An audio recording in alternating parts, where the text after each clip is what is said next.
Hello everyone, सबैजनालाई good morning and I hope आज सबैजना सन्चै आरामै हुनुहुन्छ होला। 30 डे मेरो मिनी भ्लग च्यालेन्जको आज डे 2 हो र म चाहिँ दिनको सुरुवात एभ्री डे 2 गिलास पानी खाएर दिनको सुरुवात गर्ने गर्छु।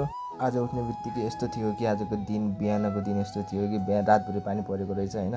म चाहिँ आज बिहानै 7 बजीतिर उठेको थिएँ र मलाई चाहिँ ड्राइभिङ क्लास जानुपर्ने थियो ड्राइभिङ सिक्नको लागि र ड्राइभिङ क्लास जोइन गरेको मेरो आज 7 डेज हो र मैले अलमोस्ट धेरै कुराहरू सिकिसकेको थिएँ। आज ड्राइभिङ क्लासमा हामीलाई मिटरहरू चेक गर्नु र बाइकको गाडीको टायरहरू कसरी खोलफिट गर्ने भनेर चाहिँ सिकाउनु भयो र त्यति गरेर म चाहिँ रुम आएर जिमतिर जान थालेँ र जिमतिर जानको लागि रेडी भएर जिम निस्किसकेको थिएँ र मेरो कपालहरू पनि लामो भइसकेको थियो। आज चाहिँ मैले कपाल फेरि मलाई काट्ने मन लाग्दैन, धेरै भइसक्यो, 5-6 महिना भइसक्यो पालेको मैले।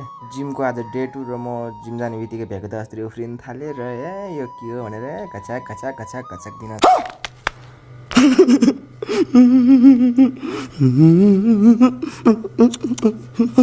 जिम गर्नुभन्दा अगाडि चाहिँ बडीलाई चाहिँ वार्म गरेर शरीर तन्काउनु पर्ने हुन्छ र होइन त्यति गरेर चाहिँ मैले हल्का फुल्का एक्सर्साइज गरेर चाहिँ मैले आज चेस्ट डे राखेको थिएँ र मैले चेस्टको चाहिँ वर्कआउटतिर लाग्छु र चेस्टको डम्बल प्रेसहरू गरेर मैले चारवटा चाहिँ वार्मअपहरू गर्छु चेस्टको लागि।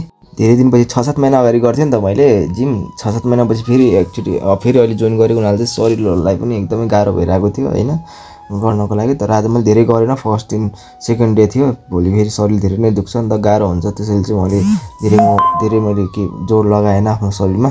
सक्दो लाइट वेट गरेर चाहिँ लाइट वेट उठाएर चाहिँ मैले डम्बल प्रेसहरू हानेँ र त्यति गरेर चाहिँ म जिमबाट निस्केर चाहिँ अब रुमतिर गएर चाहिँ मैले आजको डाइटमा चाहिँ मैले केरा हनी र चनाको पेस्ट अनि बदाम मतलब पिनटको पेस्टलाई लिएर चाहिँ मैले मिक्सरमा घोलेर चाहिँ मैले यति आजको चाहिँ डाइटमा चाहिँ बिहानकोमा चाहिँ त्यो चाहिँ खाएँ। टेस्ट चाहिँ नट ब्याडै, बबाल हुन्छ टेस्ट चाहिँ होइन। मैले सधैँ खाइरहेको छु, सधैँ होइन अब मिलाएर खान्छु होइन, डाइट मिलाएर।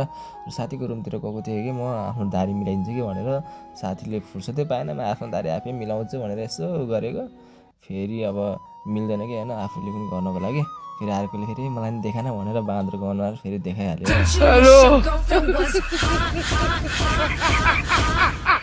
ओके गाइज, आजलाई यति नै, थ्याङ्क यू फर वाचिङ। म ब्लगर बिगिनर हो नि त, भर्खरै धेरै कुराहरू मलाई आउँदैन, सो अब मैले भिडियोमा इम्प्रुभ गर्ने कुराहरू पनि मलाई कमेन्ट गरिदिनु होला र के कुराहरू इम्प्रुभ गर्नुपर्ने छ मैले भिडियोमा कमेन्ट गर्न नभुल्नु होला। Thank you so much, thank you for watching.